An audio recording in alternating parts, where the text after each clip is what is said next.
পবিত্র কোরআনে বর্ণিত বিভিন্ন এলাকা, জাতিগোষ্ঠী ও বৃক্ষের কাল্পনিক দৃশ্যে সাজানো বিশ্বের প্রথম কুরআনিক পার্কটি অবস্থিত সংযুক্ত আরব আমিরাতের দুবাইয়ে। 60,000 হেক্টর আয়তনের এই পার্কটিতে কোনো টিকিট ছাড়াই দর্শনার্থীরা প্রবেশ করতে পারবেন। কুরআনের অলৌকিক ঘটনাবলীর আলোকে বিভিন্ন কর্নার ও বাগানের মাধ্যমে সাজানো হয়েছে দুবাইয়ের খাওয়ানেজ এলাকায় নির্মিত বিশ্বের প্রথম এই কুরআনিক পার্ক, যা ইসলাম ও পবিত্র কুরআন সম্পর্কে দর্শনার্থীদের আগ্রহী করে তুলবে। ভবিষ্যৎ হোক নিরাপদ, বিনিয়োগ হোক বিশ্বস্ত, আর আমার পছন্দ সল্ট বে।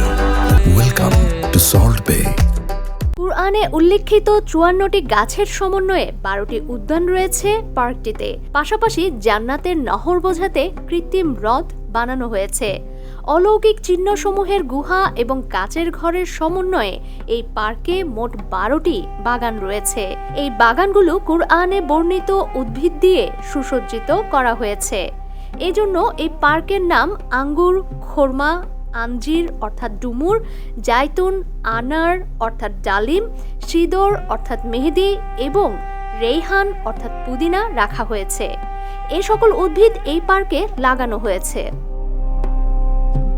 এই পার্কটি পরিদর্শন এবং পার্কের বিভিন্ন স্থানের বিবরণ শুনতে 90 মিনিটেরও অধিক সময় লাগবে। দর্শনার্থীরা কুরআনিক পার্কের 2টি অংশ তথা অলৌকিক চিহ্নসমূহের গুহা এবং কাচের ঘর বিনামূল্যে পরিদর্শন করতে পারবেন।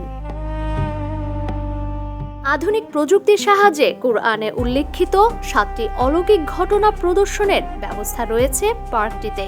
পবিত্র কুরআনে বর্ণিত উদ্ভিদসমূহ বিক্রয়ের জন্য এই পার্কে বিশেষ বাজার রয়েছে।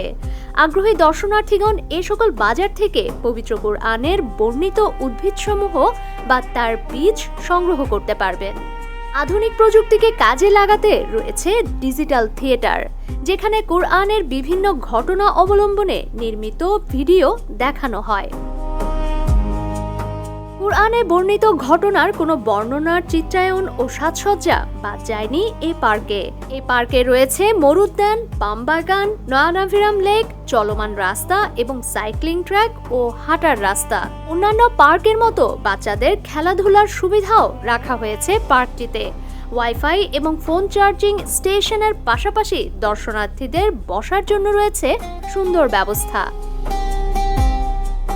কুরআনিক পার্কটি বিভিন্ন সংস্কৃতি, ধর্ম ও জনগণের সঙ্গে বুদ্ধিভিত্তিক ও সাংস্কৃতিক যোগাযোগের সেতু নির্মাণের পাশাপাশি ইসলাম ধর্মের সাংস্কৃতিক অর্জন সম্পর্কেও মুসলমানদের আগ্রহী করে তুলবে।